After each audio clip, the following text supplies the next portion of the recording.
Is he not a talking point? I've been told I'm going to get fined a tenner for every 30 seconds we go over these, right? And then you're going to make me pay half. Right.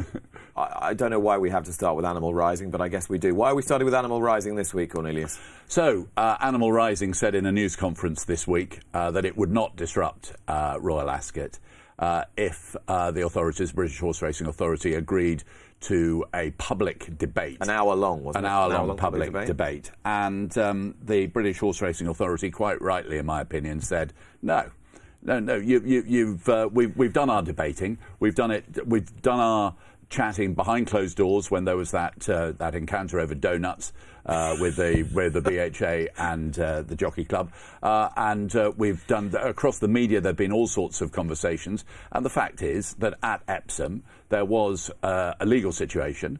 A 32-year-old man ended up in court as a result of it. Yeah. I noticed he was refused bail again this week, so he's got an appearance before magistrates to come.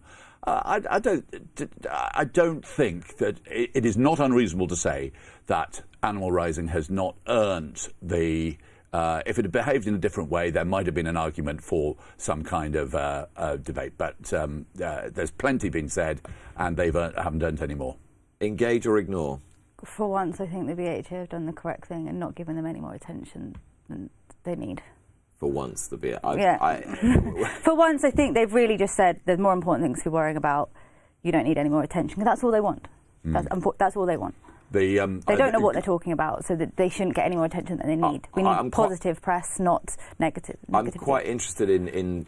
I do sometimes wonder whether they are deliberately making errors that they think that the racing media will pick up on, so that they then further get more publicity. The Ascot Derby. I wondered whether that was I don't know. Maybe I'm giving them too much credit for being too clever, but there is. I mean, if you look at most of Animal Rising's followers on social media, most of them are people in horse racing who are being nosy. Well, and then retweeting their material at them or whatever. Good word, coerce as well from the BHA. They will not be coerced. Julie Harrington will not be coerced in this case. The Jockeys Association, the Professional Jockeys Association, are they getting their house in order, Cornelius?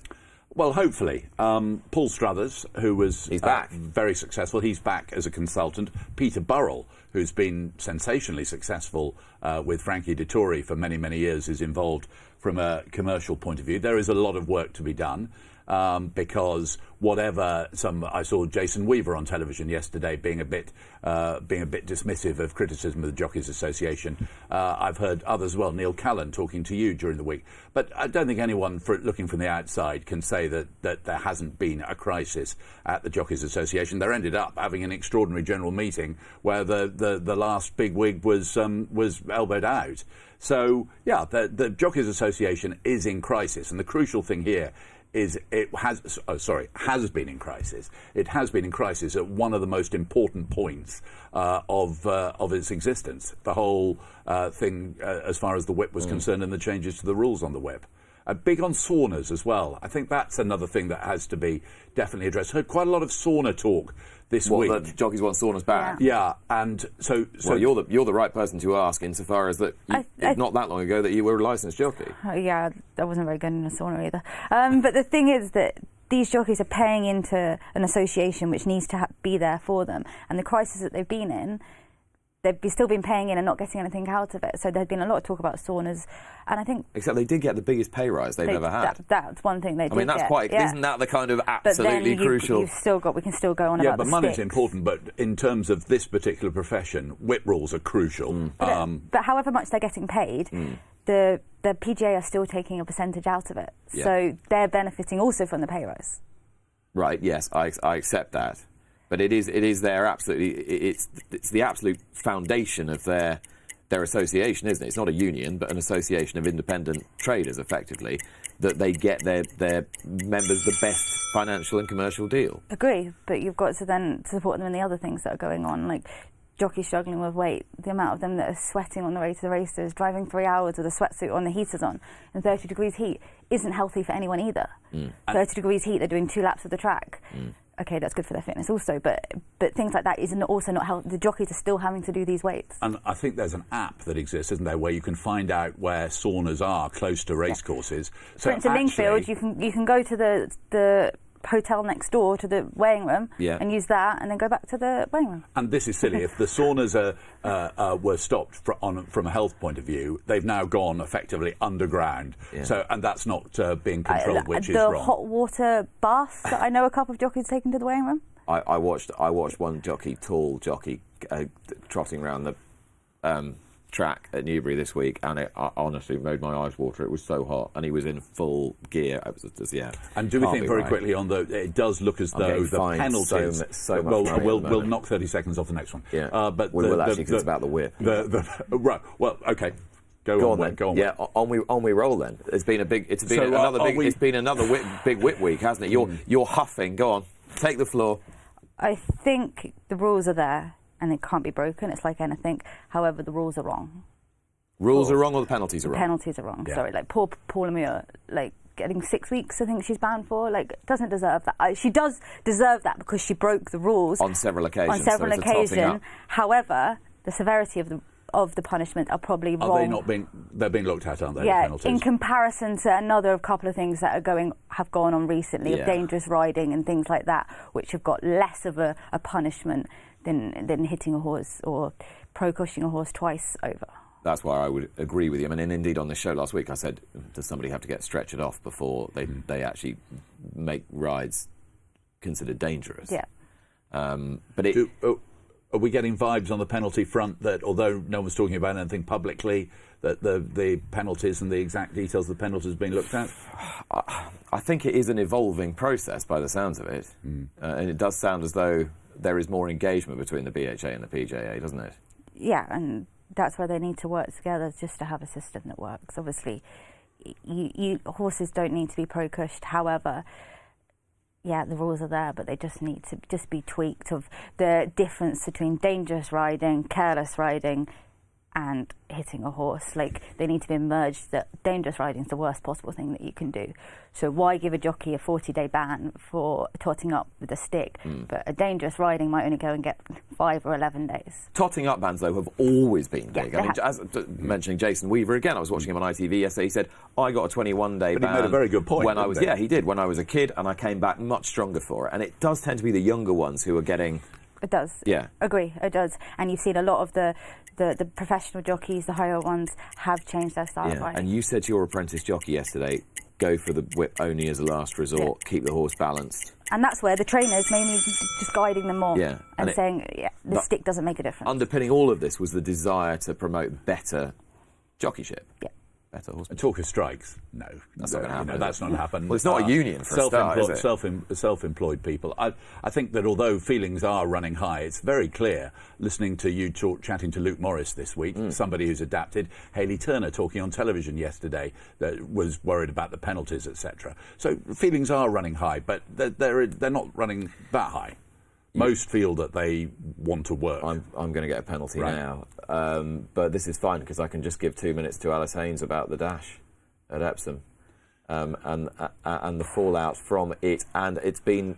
Can I make the Chester point first of all, which is just really striking? So that race at Chester yesterday, Vintage Clarets beating Lahoo and Ancient Times. All three of which were affected by the stalls incident in the dash. And the other one was Live in the Moment, which is your horse who's finished second at Catterick. Yeah, unfortunately we went to Catterick to a track that he didn't like, just to try and see if we could get into the Buckingham Palace with him. That was the whole point. He didn't like, he finished second. He ran fine, didn't he? He ran fine. The winner went up £7 for winning, so unfortunately we would have loved to be in that position to go up. But it just proves, look, no more negativity can be talked about it. We just need to move on from it. We need to have a system where it cannot happen again. It cannot happen. Stephen Parker came on, and unfortunately... Sean Parker, sorry. The interview that he gave, the wording, I think, was ridiculous. With that one phrase. Minimal effects and... no material effect. No material effect. Ridiculous. It's a 50, and I'm sure if he could do it again, he would not use that expression. Sub 54-second race, and your stall's opening fractionally late just isn't a material effect. Like, it's just... We need to have a system where, sprinters, 100-metre sprinters, for instance, they have the starting blocks. They have a system that if the runners break that or leave fractionally early, it all flags up. Well, we should be able to have a system on our gates. We're in the 21st century. I know we had Whirlpool on Epsom Derby Day, which obviously is a massive thing. International racing, as William Hagger said, it should just be a way that non-runner systems should be able to work, and that if they're all not start from a betting purpose, if they're all not starting at the same time, there's not a bet then, is there? So would you have taken just them out and left the results to stand? That's what I would have done a non-runner fee for those. Because the owners have been given £500, That's right. I read, as a goodwill. I know my owner is giving it to a charity because what's £500 at the end of the day? He's giving it on to Steve's giving it on to a charity, which, but which is I think it's an important gesture that they did. It's an important gesture, definitely, and something that needs to be done. But just from a positive way, they need to learn from what happened and moved on, and make sure it tries not to happen again. You were quite angry, weren't you? Horse is a flight animal. I was more angry for the fact that I was called there to enlighten them why my horse ran so badly, and it hadn't been flagged yet what had gone on. That's what I was more like. What are the stewards looking at in there? Okay, so there's room for improvement. The Irish Rebel tracks, the 5 ironically named United Irish racecourses, have rejoined the media rights fold, which means that Racing TV, this channel, will continue to show Irish racing, I think, to the end of 2029. Yeah. Well, from all the tracks. Yeah. So the tracks in question were Limerick, Kilbeggan, Thurles, Sligo, and Roscommon. And they were concerned, weren't they, that they had formed this potential breakaway organisation. They were not happy with the contract that was there. They felt that some were being better rewarded than others unfairly in all of this. There was talk as well of perhaps being offered a huge amount of money to go elsewhere. But that came to a conclusion this week, as I suspect we probably thought it. Did we think it probably would do? And because united we do stand, don't we? That old expression as far as things like this are concerned. So we've now got 26 Irish courses, all singing from the same hymn sheet, all being broadcast on the same TV channel. And I suspect those 5 have made their point probably very effectively, and they have a better deal. And they've sort of slightly flexed their muscles, haven't they? And they've said, look, we completely accept the bigger tracks are the bigger tracks, but just don't forget Royal Roscommon and Royal Sligo, as they'll be calling them this week during Royal Ascot, because these are really important. They're equally important in the whole process as well. I sort of think, I don't really know much about the mechanics of this deal, Alice, but it would always strike me that if you're negotiating, you're better off negotiating as a whole rather than having a splinter faction. Yeah, they've obviously worked together and got the result that they wanted. I don't know too much about it either, but it's a fact that it's as you say, the little men or the little tracks, which are the backup. It's not all the big days on every day, on every Monday to Sunday. It's the little tracks that fill in the holes. Well, it's a famous pyramid, isn't it? Something you said earlier just piqued my interest about Sundays. I'm getting the feeling that you're not a massive enthusiast for proposals to beef up Sundays. Sunday evenings? No, of course, if you've got a 0 to 60, 0 to 55, and you've got horses that are going to run it for big prize money, you're going to be enticed to go there, and owners will want to go there. But you've got to think of the bigger picture of stable stuff. Sunday is meant to be a little bit of an off day. I know, like today we did 2 lots, but it's meant to be a little bit off day for the staff to keep on going 24 hours a day, 7 days a week. I think it's just a little bit of extreme, and we're probably not working with racing. We're thinking of others there. I'm almost loath to bring this up again, the Sheila Lavery situation, because it's one of these things. But it was a talking point this week. It was a massive talking point. So for those who are unfamiliar, Luke Murrell, who is a big part of Australian bloodstock. Yeah. He bought New Energy. They bought New Energy, and in his sales pitch on the website, he basically kind of classlessly slagged off previous trainer Sheila Lavery. Yeah, her ability, B, her strike rate, and C, the fitness of her horses. And, even if there was any evidence to back anything like that up, it's just not the type of thing you say, do you? Especially look at the headlines that ultimately he's got. He is, talk about shooting yourself in the foot. He did come out, to be fair, he did apologise, and there are some good words in the apology: disparaging, untrue, cruel, malicious, hurtful. Well, that was him describing himself. Yeah, but he's put his hands up and he's done that, but he shouldn't have done it sort of in the first place. Sheila's obviously does a great job in placing horses, and they get placed in maidens, and she goes on and sells them. We all are in a position where we'll buy off that trainer because they are maybe they are unfit and they could be a bit fitter, and or you go, you're not buying off that trainer because there's nothing to improve. Who do you like to buy off? It's all right, we're not taking this show down the same road. Right. No, we'll go to the July sales and then you'll be able to see. No, but you think no, about but it is. You're always going to go, I course. can improve off that trainer, and it's not to go in the press, right, I got this horse in this state, looking like this, I think this and this and this of them, because there's not, at the end of the day, we're all trainers and we're all trying to work together in some fashion. If there are trainers you think you can improve a horse off, is it normally because you think you can get that horse fitter, sweeter, or you can just put it in the right races?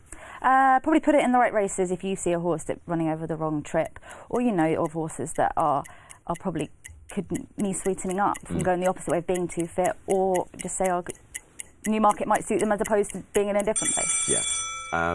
We put Alan King in here because yesterday he knocked up his 2000th winner. 2000th winner since starting training in the 99-2000 pretty whopping season. Number, isn't it? It is a whopping number. He said he'd kept it quiet, and as always happens, I can remember going right back to when I was first interested in Stan Meller was the jockey, and he was going for 1,000 winners as a jump jockey, and everyone thought 1,000 was massive at the time. But my point is, you get to 999 quite easily, and then suddenly it takes ages to actually hit the target. And he'd been keeping quiet about it because it had taken a little bit of time going through the nervy 1,999s. But the horse concerned yesterday, Westerton, ridden by Ryan Moore at Sandown, beating Middle Earth and a Dublin lad. Beautiful ride from Ryan Moore, beautiful target for Alan to have hit as well. And he, of those 2,000, 350 and a bit on the flat. A lot of jumpers as well. I think Ansem winning the long walk hurdle was one of the really early ones. And there was a lovely interview. Anthony Dunkley was on RTV duty at Sandown yesterday. Lovely interview with Alan, who was quite emotional about that. He's a person he's quite an emotional person. And they got to the stage. Congratulations, celebrating tonight. What's your drink of choice? And it was clear there was going to be a hell of a party. And that was just absolutely fabulous. And his mentor was David Nicholson, the Duke, one of the great jumping names of the modern era. And I was just thinking the Duke would be looking down from the sky saying, Kingy, yeah, I like it. Because, sorry, not a very good impersonation, but... it's fine, because a lot of people won't remember, so it doesn't matter, you can get away with it. Just go with it. Well, you thought it was a good impression, I thought it was a good impression. Anyway, so he was the protege for David Nicholson for many, many years, and lots of success, but lots of celebrating as well, and the Duke would have been thoroughly approving and proud as punch that he hit such a significant landmark just ahead of Ascot. And those were this week's talking points.